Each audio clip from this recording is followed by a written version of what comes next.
আল্লাহর হাবিব সাল্লাল্লাহু আলাইহি ওয়াসাল্লামের বয়স তখন ৩৫। বয়স কত? মজার একটা ঘটনা, খেয়াল করে শুনবেন। বয়স কত? ৩৫। কাবা ঘরের পুনর্নির্মাণ হবে। কাবা ঘরের ৪টা কর্নারের একটা কর্নার আছে আর রুকনুল হাজারিল আসওয়াদ, যেখানে হাজরা আসওয়াদ পাথর থাকে, ওইটাকে সরানো হয়েছে। এখন কাবা ঘরের নির্মাণ শেষ, ওই হাজরা আসওয়াদ পাথর নিয়ে এটার কর্নারের মধ্যে সেট করা হবে। কিন্তু কে রাখবে? কারণ হাজরা আসওয়াদ তো যেন তেন পাথর নয়, জান্নাতি পাথর। কিয়ামতের দিন এই পাথরের ভেতরে আল্লাহ একটা জিহ্বা দিবে, দুইটা চোখ দিবে। এই পাথর বলবে, আল্লাহ এই লোকগুলো আমারে চুমো দিয়েছিল, এর উসিলায় আজকে তুমি তার জান্নাতে ঢুকায় দাও। তো এটা অনেক সম্মানিত পাথর, এই পাথরকে বহন করাটাও সম্মানিত। 4 দলের মক্কার 4 নেতা বলে, এই সম্মান আমরা হাতছাড়া করতে চাই না, কেউ এই পাথরে হাত দিতে পারবে না। এক নেতা কয়, আমি নিব, আমি নিয়ে এটা কাবা ঘরে রাখবো। দ্বিতীয় নেতা বলে, না, এই পাথর আমি অন্য কাউরে দেব না, এটা অনেক সম্মানের, অনেক প্রেস্টিজিয়াস ইস্যু, আমি এই পাথরটা হাতে নিয়ে কাবা ঘরে রাখবো। তৃতীয় নেতা বলে, না, রক্তের গঙ্গা বইয়ে দেব, কিন্তু এই পাথর কাউরে দেব না। চতুর্থ নেতা বলে, না, আমি নেব। কিলাকিলি আছে না নাই? পাথর কয়টা? নেতা কয়জন? 4 জন। কিভাবে এই সম্মানিত পাথর নিয়ে সেট করবে? কেউ মীমাংসায় যেতে পারে না। এক মুরব্বী বলে, থাক, আজকের জন্য এখানেই সবার মুলতবি, আগামী দিনে এই মসজিদুল হারামের দরজা দিয়ে প্রথম যে ঢুকবে সে সিদ্ধান্ত দিবে। আল্লাহর মেহেরবানি, এর পরের দিন এই পথ দিয়ে ছুটে এসেছে বিশ্বনবী মুহাম্মদ। সুবহানাল্লাহ পড়বেন না? আল্লাহ পড়েন আওয়াজ করে। কামলিওয়ালা নবী প্রথম আসলেন, সবাই খুশি, জামিন রাদিনা বি। আরে আলামিন আসছে, আলামিন আসছে। সবাই বিশ্বনবীকে বললেন, এই এই ঘটনা। কেউ তো পাথর ছাড়তে চায় না। পাথর হইল একটা, নেতা কয়টা? এখন কে এই পাথর নিয়ে রাখবে? এই নিয়ে মারামারি। আল্লাহর হাবিব সাল্লাল্লাহু আলাইহি ওয়াসাল্লাম বললেন, যাই, হালুম্মা ইলাইয়া সাউবান, একটা কাপড় নিয়ে আসো, আমি এখনই সলিউশন করে দিচ্ছি। সুবহানাল্লাহ নাই? কাপড় নিয়ে আসা হলো। বিশ্বনবী বললেন, কই পাথর? সবাই বলল, এই পাথর। আল্লাহর হাবিব সাল্লাল্লাহু আলাইহি ওয়াসাল্লাম মোবারক হাত দিয়ে পাথরটা তুললেন। 4 নেতারে বললেন, ও 4 নেতা, কাপড়ের 4 কর্নারে তোমরা ধরো। 4 নেতা কাপড়ের 4 কর্নারের মধ্যে ধরলো। বিশ্বনবী নিজ হাতে পাথরটা নিয়ে কাপড়ের মাঝখানে রেখে দিলেন। এবার বিশ্বনবী আগে আগে যায়। 4 নেতারে বললেন, 4 কর্নার ধরে পাথরটারে নিয়ে আমার পেছনে পেছনে আসো। কাবার কাছে যে বিশ্বনবী আবার নিজ হাতে পাথরটা তুললেন, আবার নিজ হাতে কাবার ভেতরে রেখে দিলেন। পড়েন সুবহানাল্লাহ। সম্মান আসলে 4 নেতার দিকে যায় নাই, সম্মান গিয়েছে বিশ্বনবীর দিকে। এতক্ষণ কাউরে দিবে না, এখন কেউই ধরতে পারে নাই, তারপরেও খুশি। সুবহানাল্লাহ কইবেন না? প্রথমে যে হাজরে আসওয়াদ পাথর ধরছে কে? বিশ্বনবী। কাপড়ে রাখছে কে? বিশ্বনবী। আবার কাপড় থেকে উঠিয়ে হাজরে আসওয়াদের পাথরটারে কাবার ভেতরে ঢুকাইছে কে? সুবহানাল্লাহ কইবেন না? সব সম্মান গেল বিশ্বনবীর হাতে, সব স্ট্যাটাস গেল বিশ্বনবীর হাতে। 4 নেতা কাপড়ের কিনারা ধইরাই খুশি। এইটাই বলে নেতৃত্বের গুণাবলী। চিল্লায় বলো ঠিক কি না? কনফ্লিক্ট রিজলভিং এবিলিটি, বিরোধ নিষ্পত্তি করার কোয়ালিটি থাকা চাই, তবেই তিনি নেতা। কি কারিশমা দেখছেন? What a charismatic leader. এতক্ষণ রক্তের বন্যা বইয়ে দিবে, কাউরে দিবে না পাথর। এখন কেউই ধরতে পারে নাই, কিন্তু স্লোগান দিতেছে জিন্দাবাদ। আসরা নাই? নেতা হইলে এরকম নেতা হইতে হবে। মদিনাতে আউস আর খাজরাজ গোত্রের যুদ্ধ 120 বছরের। কয় বছর? কেউ থামাতে পারে না, রক্তক্ষয়ী যুদ্ধ। আল্লাহর হাবিব সাল্লাল্লাহু আলাইহি ওয়াসাল্লাম মক্কা থেকে মদিনায় এসে 7 দিনের ব্যবধানে 120 বছরের যুদ্ধ থামাইয়ে দিলেন। এতদিন এই গোত্রের লোকের সাথে এই গোত্রের কোনো বিয়ে নাই, এই গোত্রের লোকের সাথে এই গোত্রের কোনো অর্থনৈতিক লেনদেন নাই। বিশ্বনবী যখন আউস খাজরাজের যুদ্ধ থামিয়ে দিলেন, মদিনাতে আনন্দের ধুম পড়ে গেল, নতুন নতুন উৎসবের ধুম পড়ে গেল। সব ভাই ভাই। নেতা হইলে এরকম নেতা হইতে হবে, কোনো মারামারি থাকতে পারবে না সমাজে। চিল্লায় কোন ঠিক কিনা? নেতা আসলেই সমাধান, নেতা আসলেই। সহিহ বুখারীতে একটা কিতাব আছে, কিতাবুস সুলহ, মীমাংসার অধ্যায়। একটা বাব আছে, বাবু কওলিল ইমামি লি আসহাবিহি ইযহাবু বিনা নুসলিহ বাইনাহুম। ইমাম সাহেবের এই কথা যে আমাদেরকে নিয়ে চলো, আমরা মিলাইয়া দেব, এটা আল্লাহ রাসূল সাল্লাল্লাহু আলাইহি ওয়াসাল্লামের একটা বিখ্যাত ডায়ালগ। ডায়ালগটা কি? খেয়াল করে শুনেন। যুদ্ধ, মারামারি আর ঝগড়া শুনলেই আল্লাহ রাসূল সাল্লাল্লাহু আলাইহি ওয়াসাল্লাম বলতেন, ইযহাবু বিনা নুসলিহ বাইনাহুম। আরে আমরা আছি তো, আমগরে নিয়ে যাও না, আমরা মিলাই দিব। সুবহানাল্লাহ পড়েন। মারামারি দেখলে বিশ্বনবী মিলায় দিতেন। আল্লাহর হাবিব সাল্লাল্লাহু আলাইহি ওয়াসাল্লাম বলতেন, আলা উখবিরুকুম বিআফদালি দারাজাতিন মিনাস সালাতি ওয়াস সিয়ামি ওয়ান নুসুক। রোজা, নামাজ, সালাতের চেয়ে বড় একটা সওয়াবের কাজ আছে, ওটা কি আমি তোমাদের বলবো না? সাহাবারা বললেন, সেটা আবার কি? বিশ্বনবী বললেন, ইসলাহু যাতিল বাইন। দুইজন ঝগড়া করতেছে, তুমি ঝগড়া না লাগায় দিয়ে মিলাই দিবা, এর চেয়ে ভালো কাজ হয় না। জোরে কোন ঠিক কি না? সবচেয়ে শ্রেষ্ঠ কাজ। নোয়াখালীতে আগুন লাগলে আপনারা কি দিয়ে নিবা? কি দিতে হয়? পানি। অনেকে ওই জায়গায় তেল ডাল। জ্বলতেছে কি? আগুন। আগুন নিবানোর জন্য ঢালবেন কি? অনেকে ঢালে কি? তেল। আহা না, আপনি থামায় দিবেন, মিলায় দিবেন। আপনার জন্য ভালো জিনিস মিলায় দিবে কে? 7 নাম্বার, ফারসাইটেডনেস, দূরদৃষ্টিতা, ভিশনারি অ্যাটিটিউড, ফিউচারিস্টিক। নেতা অনেক দূর দেখতে পায়, তিনি দূরদর্শী। কর্মী যত দূর দেখে, নেতাও যদি তত দূর দেখে, দেশ চলবে? কথা বলেন। কর্মী যদি দেখে 500 মিটার, নেতার দেখতে হবে কয় মিটার? 1000 মিটার। কর্মী যদি দেখতে পায় 1000 মিটার, নেতার দেখতে হবে কয় হাজার মিটার? 2000 মিটার। কারণ নেতা হবে ফিউচারিস্টিক, ভিশনারি, স্বপ্নবাজ, স্বপ্নচারী। নেতাকে স্বপ্ন দেখতে হয়, ওই স্বপ্ন জাতিকে দেখাতে হয়। চিল্লায় বলেন ঠিক কি না? মানুষ তার স্বপ্নের সমান বড়। আপনি কত বড় আপনার স্বপ্ন শুনলে বোঝা যাবে। স্বপ্ন সেটা না যেটা মানুষ ঘুমিয়ে ঘুমিয়ে দেখে, স্বপ্ন সেটা যেটা অর্জনের আকাঙ্ক্ষা মানুষকে ঘুমাতে দেয় না। আল্লাহর হাবিব সাল্লাল্লাহু আলাইহি ওয়াসাল্লাম স্বপ্ন দেখিয়েছেন সাহাবাদেরকে, বিশ্ববিজয়ের স্বপ্ন, ইসলামকে বিজয়ী শক্তি হিসেবে দেখার স্বপ্ন। চিল্লায় বলেন ঠিক কি না? আল্লাহর হাবিব বলতেন, ইন্নাল্লাহা জাওয়ালি আল আরদা ফারাআইতু মাশারিকাহা ওয়া মাগারিবাহা। আল্লাহ তাআলা গোটা বিশ্বটাকে ছোট্ট করে আমার সামনে দেখিয়েছে। আমি ফুটবলের সাইজের এই পৃথিবীর প্রাচ্য পাশ্চাত্য, ডানে বায়ে সামনে পেছনে সবটাই দেখেছি। ওয়া ইন্না মুলকা উম্মতি সায়াবলুগু মা জুবিয়ালি। যত দূর আল্লাহ আমারে দেখিয়েছে, তত জায়গায় লা ইলাহার পতাকা পথ করে একদিন উড়বে। কোন একদিন এদেশের আকাশে কালিমার পতাকা উড়বে। সেদিন সবাই খোদাই বিধান পে দুঃখ বেদনা ভুলবে। এটাই আমাদের স্বপ্ন। চিল্লায় বলেন ঠিক কি না? স্বপ্ন দেখতে জানতে হয়। সুলহে হুদাইবিয়া চলতেছে, সন্ধি। 1400 সাহাবা নিয়ে বিশ্বনবী মক্কায় আসলেন উমরা করতে। কাফেররা বলে, গো ব্যাক, অ্যাবাউট টার্ন, ফিরে যাও, হবে না। আল্লাহ রাসূল সাল্লাল্লাহু আলাইহি ওয়াসাল্লাম অনুরোধ করলেন, দাও না, উমরার নিয়ত করে এসেছি। ইজার আর রেদা পড়ে কাফেররা বলে, না, আগামী বছর, এই বছর হবে না, চুক্তি করো। চুক্তির মধ্যে লেখা হলো, মা খাদা আলাইহি মুহাম্মাদুর রাসূলুল্লাহ। ঠিক আছে, চুক্তি 10 বছরের, মুহাম্মদ রাসূল সাল্লাল্লাহু আলাইহি ওয়াসাল্লামের পক্ষ থেকে চুক্তি। কাফেররা বলে, না, আমরা তো তোমার রাসূলুল্লাহ মানি না। তোমার রাসূলুল্লাহ মানলে তো মা সাদাদনাকা আলা শাই, তোমার সাথে কোনো ঝগড়াই নেই, রাসূলুল্লাহ কাটো। সাহাবীরা তেড়ে উঠলেন। ওমরে ফারুক বলেন, মুখ সামলে কথা বল। সুহাইল ইবনে আমির, তোর জিহ্বাটা আমি টেনে ছেড়ে ফেলবো, সাবধান। আমার নবী শেষ রাসূল মুহাম্মদ রাসূলুল্লাহ কাটার ক্ষমতা কারো নাই। আমি ওমর বেঁচে থাকলে কেউ কাটতে পারবে না। বিশ্বনবী বললেন, ওমর সরে যাও, কেটে দাও। সুবহানাল্লাহ কইবেন না?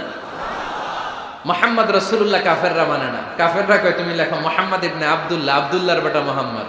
কারণ মুহাম্মদ রাসূলুল্লাহ যদি এই সন্ধিতে থাকে, চুক্তি, তার নিচে আমরা সিগনেচার করি, তার মানে এটাই প্রমাণ হয়ে যায় আমি তোমাকে রাসূল বলে মানি। আমরা কাফেররা তোমাকে রাসূল বলে মেনে নিয়েছি। নো, তোমার রাসূল বইরা মানলে তো খেলা এখানেই শেষ। কাটো, রাসূলুল্লাহ লেখা যাবে না, লিখতে হবে আব্দুল্লাহর বেটা মুহাম্মদ। কোন সাহাবারা রাজি হয় না। কথা শুনতেছেন? সাহাবারা বলে, রক্তক্ষয়ী যুদ্ধ হবে, আমার নবীর নামের পরে রাসূলুল্লাহ লিখতেই হবে। বিশ্বনবী বললেন, কেটে দাও। কারণ সাহাবারা দেখতেছে এতটুকু, বিশ্বনবী দেখে অতটুকু। বিশ্বনবী অন্য প্ল্যানে আগাচ্ছেন। বিশ্বনবী ভাবলেন, 10 বছরের যুদ্ধ বিরতি যদি হয়ে যায়, আমি আমার লোকদেরকে ঠিক করব। আমি তারবিয়া, তালিম, তাহজিব, তামাদ্দুন দিয়ে মদিনাটাকে একটা কল্যাণ রাষ্ট্রে পরিণত করব। আমি আমার ফোর্সকে সাজাবো, আমি আমার সাহাবাদেরকে প্রশিক্ষিত করব। এই 10 বছরের ব্যবধানে আমি গোটা বিশ্বকে ঝাঁকি মেরে কাঁপিয়ে দেব। কিন্তু সাহাবারা পড়ে আছে রাসূলুল্লাহর মধ্যে। সাহাবারা পড়ে আছে কই? সাহাবারা এর চেয়ে বেশি ভাবতে পারতেছে না। সাহাবারা বলে রাসূলুল্লাহ কাটা যাবে না, বিষ্ণু বলেন কেটে দাও। তার মানে নেতা কর্মী যদি দেখে 500 মিটার, নেতার দেখতে হবে 1000 মিটার। চিল্লায় বলেন ঠিক কি না? নেতার 9 নাম্বার গুণাবলী, a leader should be very strategic. নেতাকে কৌশলী হতে হয়। কৌশল না জানলে উনি নেতা হতে পারে? বলেন। ডিপ্লোম্যাটিক কোয়ালিটি, কূটনীতি যদি না জানা থাকে নেতা হইতে পারবে? আল্লাহর হাবিব সাল্লাল্লাহু আলাইহি ওয়াসাল্লামের মতো বড় কূটনীতিবিদ পৃথিবী দেখেছে? কথা কর না কেন? দেখেন কি ধরনের স্ট্র্যাটেজি আমার নবী ফলো করতেন। আমার নবী যদি যুদ্ধ করতে কোথাও যেতেন, অ্যাটাক করবেন ডান দিকে। অ্যাটাক করবেন কোন দিকে? খায়বার অ্যাটাক করবেন, খায়বার ডানে। বিষ্ণুবী বের হতেন মদিনার বাম দিক দিয়ে। যাবেন কই? ডানে। আওয়াজ করে বলেন যাবে কই? কিন্তু মদিনা থেকে বের হইতেন কোন দিক দিয়ে? বাম দিক দিয়ে। লোকেশন আর ডাইরেকশন কখনো কারোর সাথে শেয়ার করতেন না। উনি কই যাচ্ছে কেউ বুঝতো না। বাম দিক দিয়ে বের হয়ে অনেক ঘুরে তারপরে ডান দিকে যেতেন। সুবহানাল্লাহ পড়বেন না? অ্যাটাক করার সময় 3টা অপশন দিতেন, choose any of the options. যে বলতেন নাম্বার 1 আসলিম তাসলাম, ইসলাম মানো, ভাই ভাই আমার হৃদয়ে চলে আসো, তোমরাও ভাই আমরাও ভাই, দুনিয়াতেও শান্তি আখিরাতেও শান্তি। এটা যদি ভালো না লাগে, option 2 you pay the tax, we provide you the security. তোমরা ট্যাক্স দিবা, আমরা তোমাদেরকে সিকিউরিটি দিব। ইউতুনা আল জিজিয়াতা আন ইয়াদিন ওয়া হুম সাগিরুন, তোমরা জিজিয়া দিবা, আমরা সিকিউরিটি দিব। প্রথম অপশন মুসলমান হইলা না, আমাদের ভাইও হইলা না। দ্বিতীয় অপশন ট্যাক্সও দিবা না, কাফির থাকতে মনে চায় থাকো, খ্রিস্টান থাকো, ইহুদি থাকো, ধর্মান্তরিত হওয়া লাগবে না, খালি ট্যাক্স দিবা, ওইটাও ভালো লাগে না। 3 নাম্বার অপশন হচ্ছে the sword will decide what gonna happen among আস, তলোয়ার ফয়সালা করবে এখন কি হবে। সুবহানাল্লাহ কইবেন না? প্রথমেই যেই কোথাও অ্যাটাক করতেন বিশ্বনবী, সবসময় ডিফেন্সিভ মোডে থাকতেন, আত্মরক্ষার মোডে থাকতেন। আক্রমণ করা হলে মেনে নিতেন, ধৈর্য ধারণ করতেন। ধৈর্যের সীমা যখন ছাড়িয়ে যেত তখন বিশ্বনবী হাত তুলতেন, চিল্লায় বলেন ঠিক কি না? যুদ্ধের ময়দানেও যখন সেনাপতি পাঠাতেন বলতেন খবরদার নারীদের গায়ে হাত তুলো না, বৃদ্ধাদেরকে মেরো না, শিশুদেরকে মেরো না, ওই এলাকার পাদ্রীদের গায়ে হাত তুলো না, ওই এলাকার গবাদি পশুগুলোকে হত্যা করো না, গাছপালাগুলো ধ্বংস করো না। তোমাদের বিরোধী যোদ্ধারাও যদি তলোয়ার রেখে দিয়ে হাত তুলে বলে আল আমান, সিকিউরিটি সিকিউরিটি, আমরা আমান চাই, নিরাপত্তা চাই, তাকেও মেরো না। সুবহানাল্লাহ পড়বেন না? গোটা বিশ্বকে সভ্যতা শিখিয়েছেন।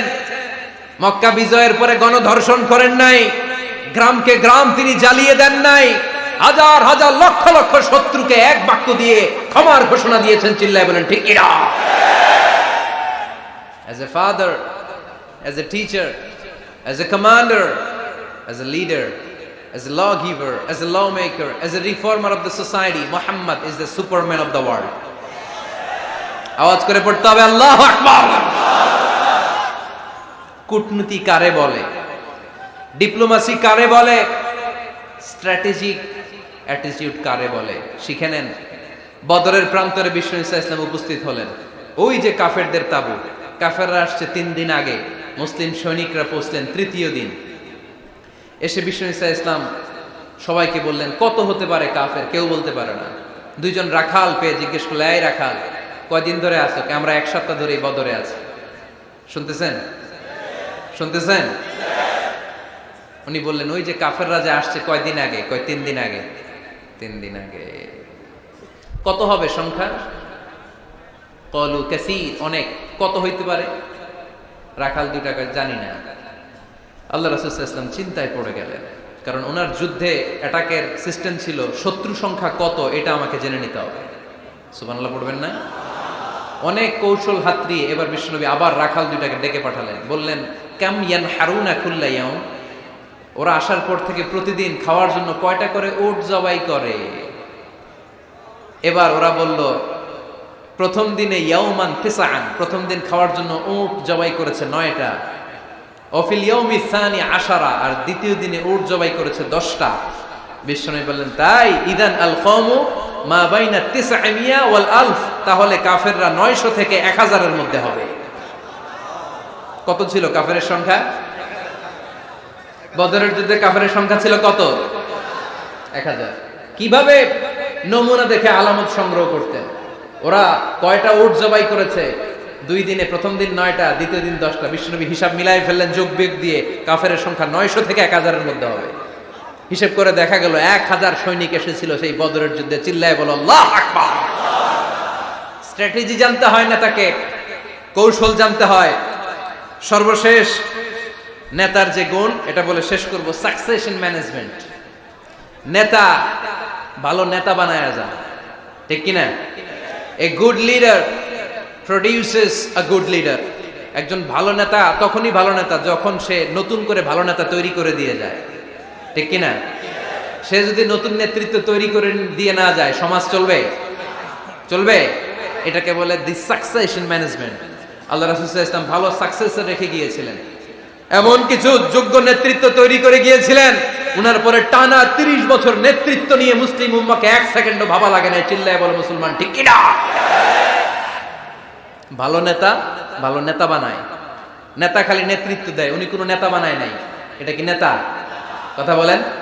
এবার উত্তর দেন। আমার নবী ইন্তেকালের আগেই যোগ্য নেতৃত্ব তৈরি করে রেখে গিয়েছিলেন কি জান নাই? কাকে রেখে গেছেন? আবু বকর। আরহামু উম্মতি বি উম্মতি আবু বকর, এই উম্মতের সবচেয়ে রহমদিল। আর কারে রেখে গিয়েছেন? ওমর। আশাদ্দুহুম ফি আমরিল্লাহি ওমর। আল্লাহর জমিনে আল্লাহর দ্বীন বাস্তবায়নে সবচেয়ে কঠোর ছিল ওমর। ওনার ক্যারেক্টারিস্টিক এমন ছিল, কথার আগে হাত চলতো। জোরে কোন ঠিক কিনা?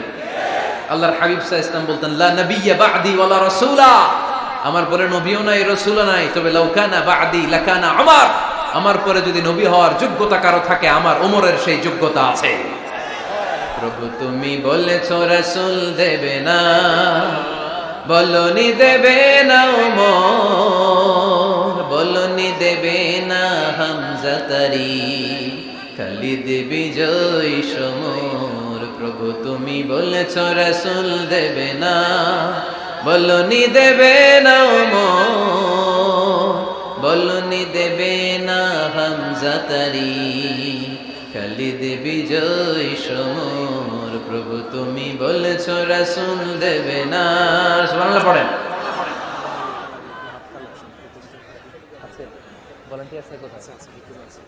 এই উঠতেছেন কেন? হ্যাঁ, উঠলেন কেন? এই 2 ঘন্টা ওয়াজ শোনার পরে শেষ বেলায় আপনারা উঠে যাবেন না? বিশৃঙ্খলা আমি দেখতে চাই না।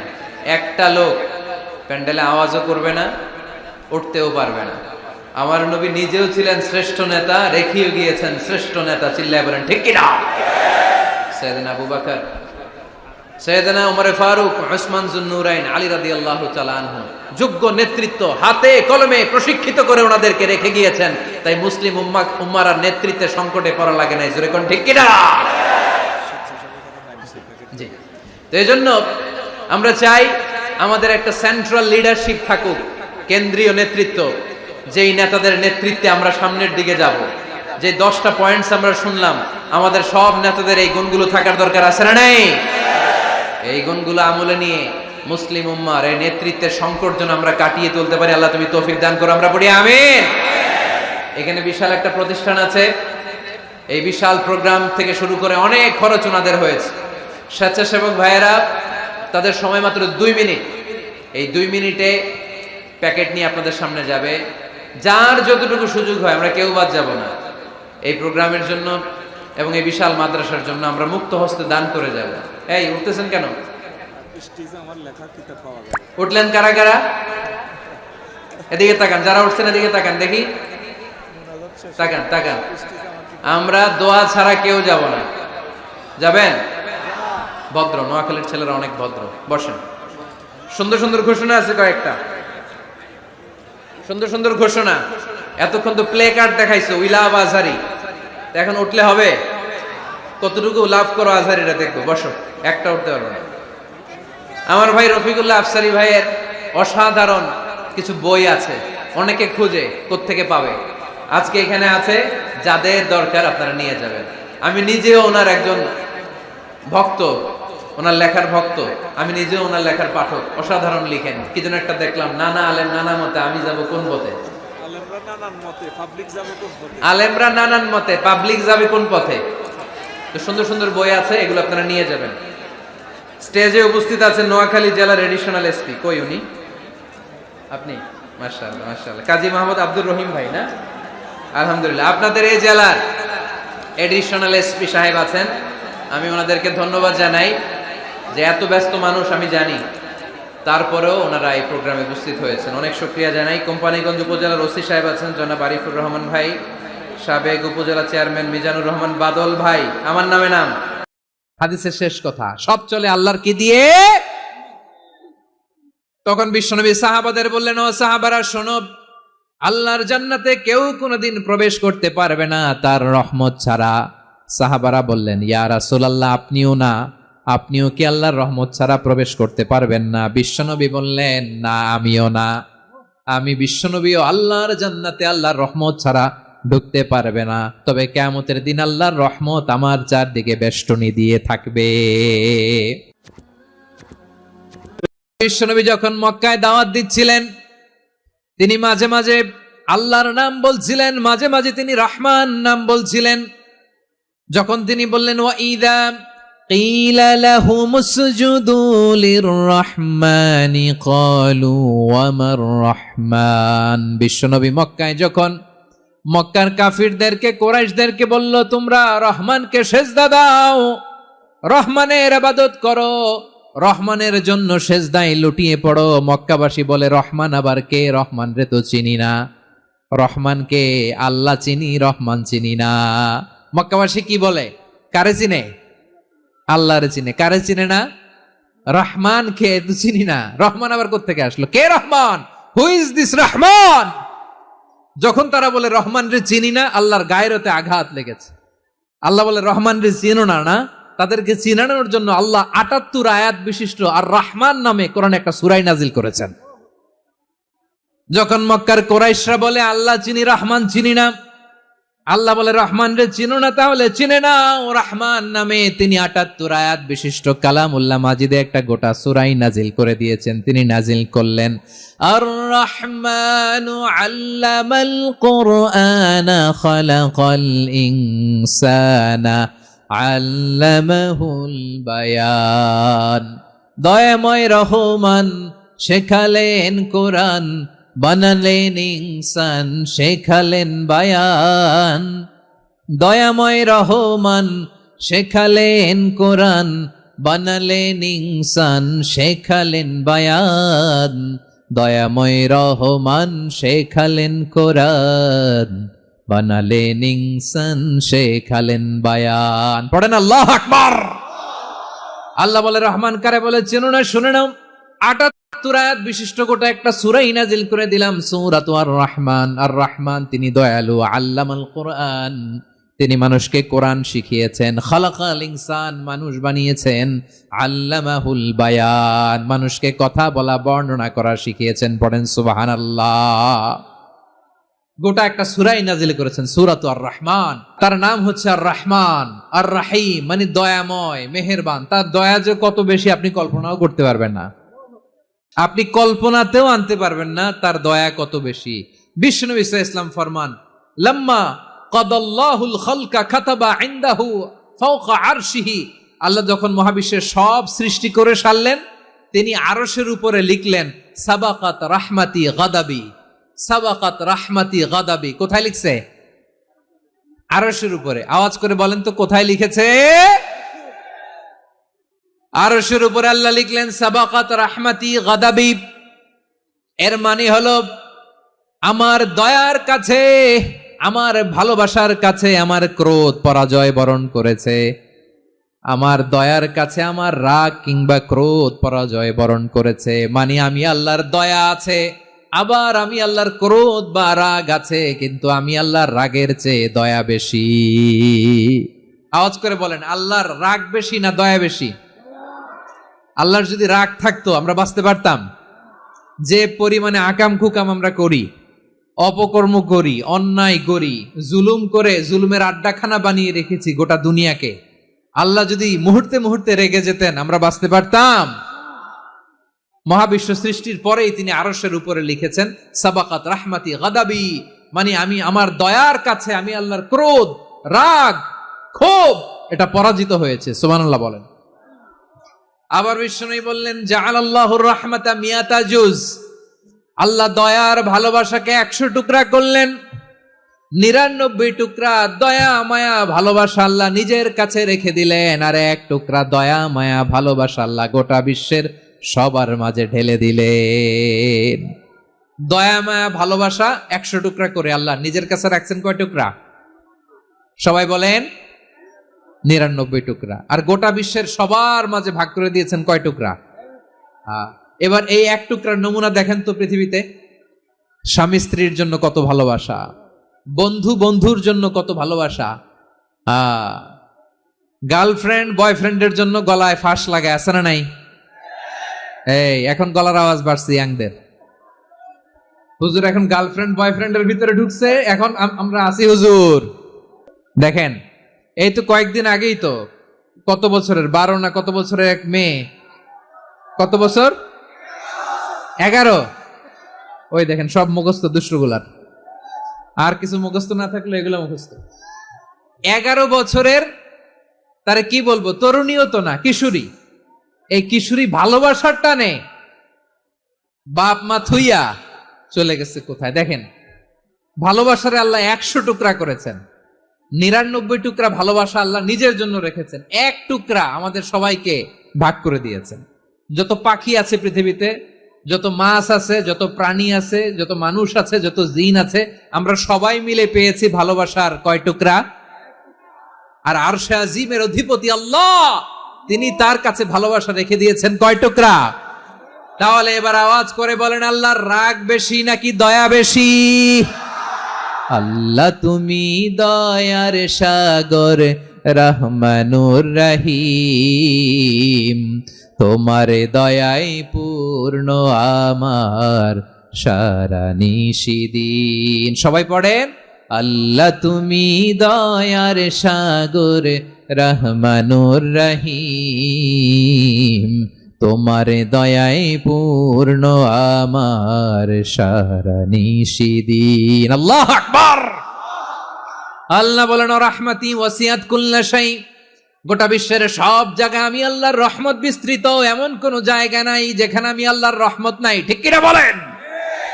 এমন কোন জায়গা নাই আমি আল্লাহর রহমত নাই। আমি আল্লাহর রহমত ছাড়া গাছের একটা পাতা নড়ে না, আমি আল্লাহর দয়া রহমত ছাড়া গাছের একটা পাতা পড়ে না, আমি আল্লাহর দয়া রহমত ছাড়া আকাশ থেকে 1 ফোঁটা বৃষ্টি ঝরে না। তিনি হলেন রহমান, তিনি হলেন রাহিম। ঠিক কিনা বলে? আল্লাহরে চিনতেছেন? আলোচনার বিষয় কি? আসুন আমাদের রবকে চিনি। তিনি হলেন আর রহমান রাহিম, তার দয়ার কোনো শেষ নাই, তার মায়ার কোনো শেষ নাই। বনি ইসরাইলের এক লোক 500 বছর আল্লাহর ইবাদত করেছে। কয় বছর? কোথায় জানেন? সাগরের মাঝখানে এক পাহাড়, ওই পাহাড়ের উপরে বসে 500 বছর টানা আল্লাহর ইবাদত। দিনে আর রাতে একবার করে নিচে নামতেন। সেখানে আল্লাহ তাআলা পাথরের ভেতর থেকে তার জন্য মিঠা পানির ব্যবস্থা করে দিয়েছেন, আর একটা ডালিম গাছের ব্যবস্থা করে দিয়েছেন। সকালে নামলে একটা টসটসে ডালিম, রাতে নামলে টসটসে ডালিম। এগুলো খেয়ে খেয়ে 500 বছর সে আল্লাহর ইবাদত করেছে। আর সে আল্লাহর কাছে বলেছে, আল্লাহ আমি যখন মারা যাব সেজদারত অবস্থায় যেন মারা যাই। ঠিকই আল্লাহ সেজদারত অবস্থায় সাইয়েদনা আজরাইলকে পাঠিয়ে দিলেন। সেজদারত অবস্থায় লোকটা মারা গেল। 500 বছর ইবাদতের পরে আল্লাহর দরবারে কিয়ামতের কঠিন ময়দানে যখন লোকটা হাজির হয়ে যাবে, আল্লাহ বলবেন আদখিলু আবদি আল জান্নাতা বিরহমাতি, আমার বান্দাকে আমার দয়া আমার ভালোবাসা দিয়ে জান্নাতে ঢুকায়া দাও। 500 বছর ইবাদত করছে তো আমার দয়ায় আমার বান্দারে জান্নাত দাও।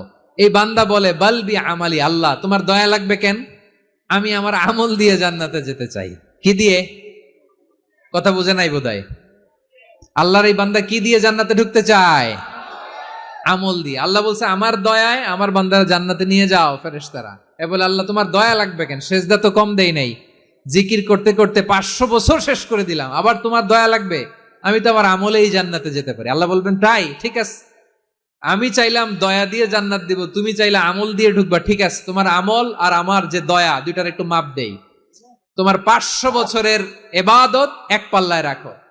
আর আল্লাহ বললেন আমি যে দয়া করে এই দুনিয়ার নাজ নেয়ামত বিউটি সৌন্দর্য দেখার জন্য তোমার 2টা চোখ দিয়েছিলাম, 2টা নয় একটা চোখ আরেক পাল্লায় রাখা হবে, দেখা যাবে ওই 500 বছরের ইবাদত হালকা হয়েছে আর মুহূর্তের মধ্যে আল্লাহর দেয়া একটা চোখের নেয়ামত ভারী হয়ে গিয়েছে।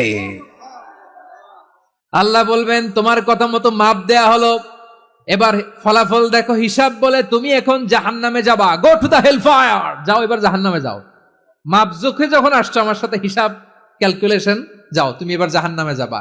এবার লোকটা কাচুমাচু করে বলে আল্লাহ আমি বুঝি নাই, আল্লাহ আমি বুঝতে পারি নাই, খেয়াল করি নাই, তুমি আমারে ক্ষমা করো, তুমি আমারে মাফ করো। ও আল্লাহ, এবার আমি টের পেয়েছি, এবার আমি বুঝতে পেরেছি তোমার দয়া ছাড়া দুনিয়ায় কেউ জান্নাতে যেতে পারবে না, কেউ পারবে না। আল্লাহ বললেন ওরে গোলাম, তুই তো কিছুই ছিলি না, অস্তিত্বহীনতা থেকে তোরে অস্তিত্বে আনলো কে? ওই ছোট্ট শুক্রাণু থেকে মায়ের পেটে 9 মাস ধরে খাবার দিয়েছে কে? আবার সুস্থতার সাথে দুনিয়ার বুকে তোর ডেলিভারির ব্যবস্থা করে দিল কে? আবার তোর মায়ের বুকের ভেতরে 2টা খাবারের লাইনের ব্যবস্থা করে দিল কে? আবার তোকে শৈশব পেরিয়ে কৈশোর পেরিয়ে তারুণ্য, তারপরে যৌবন, এগুলো দান করলো কে? তার চেয়েও বড় কথা, পাহাড়ের মাঝখানে, সাগরের মাঝখানে 500 বছর ইবাদত করার শক্তি তোর গায়ে দিয়েছে কে? এই সাগরের মধ্যে লোনা পানি, লবণের পানি মুখে দেয়া যায় না, সেখান থেকে আমি পাহাড়ের ভেতর থেকে মিঠা পানির ব্যবস্থা করে দিলাম, ওই জায়গায় তোরে রিজিকের বন্দোবস্ত করলো কে? সকাল বিকাল 2 বেলা টসটসে ডালিম খাওয়ার ব্যবস্থা করে দিল কে? তোর আবদার ছিল আল্লাহ আপনি আমারে সেজদারত অবস্থায় রুহু কবজ করবেন, তোর শেষ আবদারটাও পূরণ করেছে কে? ও গোলাম, আমার রহমতের তুলনায়, আমার নেয়ামতের তুলনায় তোর 500 বছরের ইবাদতের কোনো ওজনই হবে না।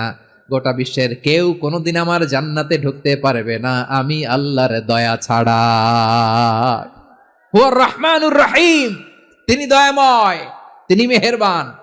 জিব্রাইল আলাইহিস সালাম বিশ্বনবীর এই লম্বা হাদিসটা যখন শোনালেন, আমি যা যা বলছি এটা বিশাল এক হাদিসের অনুবাদ, বললেন ইয়া মুহাম্মদ, এই দুনিয়ার সবটাই চলে আল্লাহর রহমত দিয়ে। হাদিসের শেষ কথা, সব চলে আল্লাহর কি দিয়ে? তখন বিশ্বনবী সাহাবাদের বললেন, ও সাহাবারা শোনো, আল্লাহর জান্নাতে কেউ কোনোদিন প্রবেশ করতে পারবে না তার রহমত ছাড়া। সাহাবারা বললেন, ইয়া রাসূলুল্লাহ, আপনিও না, আপনিও কি আল্লাহর রহমত ছাড়া প্রবেশ করতে পারবেন না? বিশ্বনবী বললেন, না আমিও না, আমি বিশ্বনবীও আল্লাহর জান্নাতে আল্লাহর রহমত ছাড়া ঢুকতে পারবে না, তবে কিয়ামতের দিন আল্লাহর রহমত আমার চারদিকে বেষ্টনী দিয়ে থাকবে।